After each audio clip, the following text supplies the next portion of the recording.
Alistar, le Minotaure. Bien des civilisations ont résisté à Noxus, mais aucune aussi longtemps que les clans des montagnes de la Grande Barrière.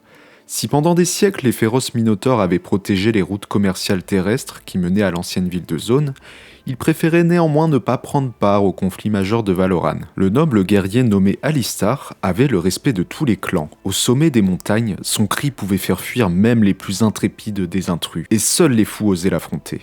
Malgré cela, il exhortait sans cesse ses semblables à se rapprocher des autres races de mortels. Mais beaucoup considéraient les Minotaures comme de simples bêtes, ce qui ne manquait pas de dégrader leurs relations. Puis vinrent les Noxiens et leur promesse d'un avenir meilleur.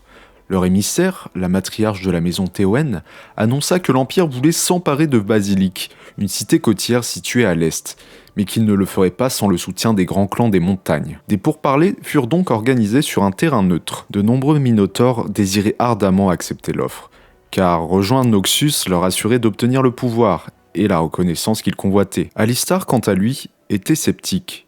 Il avait rencontré un certain nombre d'éclaireurs noxiens ces dernières années et il savait que l'Empire était peuplé d'individus fourbes. Son clan l'envoya alors retrouver Théowen, accompagné de 50 de ses plus redoutables guerriers, pour refuser l'offre des alliances. Les autres clans pouvaient faire ce qu'ils voulaient. Alistar n'accepterait jamais l'autorité d'un grand général, vivant à des lieues de là. Mais Alistar et les siens furent trahis. Les clans les plus importants avaient déjà juré fidélité à Noxus, et leurs représentants se retournèrent contre lui dès qu'il apparut. La bataille fut brève et sanglante.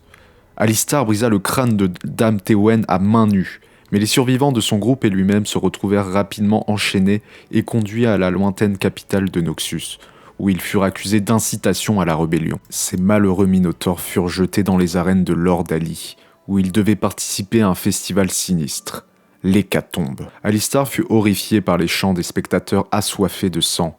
Il implora ses congénères de ne pas combattre, de ne pas offrir aux Noxiens le monstrueux spectacle qu'ils attendaient. À la fin du festival, 21 jours plus tard, Alistar était tout ce qu'il restait de sa tribu. Bombardé de pierres et de fruits pourris par la foule, condamné à affronter inlassablement d'autres arénaires, il finit par se battre et par penser comme un animal sauvage. Il tua, encore et encore, jusqu'à ce que les souvenirs de son clan disparaissent sous une épaisse couche de sang. Alistar était à 2 doigts de sombrer dans la folie la plus totale lorsqu'il rencontra Ayelia, une jeune servante des arènes. Il hurla et se jeta contre les barreaux de sa cage, s'attendant à ce qu'elle décampe ou à ce qu'elle soit là pour le provoquer. Mais Ayelia ne fit ni l'un ni l'autre. Chaque jour, elle revenait le voir et lui parlait avec gentillesse, jusqu'à ce qu'Alistar lui réponde de la même manière. La terre natale d'Ayelia avait également été conquise par Noxus, et les souffrances du Minotaure l'avaient convaincu de fuir cette maudite ville avec lui. Elle lui souffla ses plans à travers les barreaux, et pour la première fois depuis des années, Alistar pensa à ces montagnes sans s'apitoyer sur son sort. Une nuit, Ayelia vint avec la clé de la cellule d'Alistar. Elle avait sacrifié tant de choses pour organiser leur fuite que le Minotaure jura qu'il lui rendrait cette faveur au centuple. Ils coururent jusqu'au fleuve où une péniche les attendait. Soudain, alors qu'ils montaient à bord, des agents noxiens jaillirent de l'obscurité. Alistar se jeta corps et âme dans le combat, son jugement obscurci par la rage. Ayelia cria son nom à maintes reprises, mais il ne l'entendit pas. Quand le dernier des assaillants périt sous les coups d'Alistar, celui-ci vit que le bateau était parti, et Ayelia avec lui. Le Minotaure décida alors de fuir à pied vers le sud. Il chercha partout la jeune servante. En vain. Avait-elle été capturée? Tuée? Il était incapable de retrouver sa piste. Des semaines plus tard, un coup d'État ébranla jusqu'aux plus sombres fondations de l'Empire, et la fuite du Minotaure fut aussitôt oubliée. Alistar voyage désormais seul, en essayant de se faire remarquer le moins possible.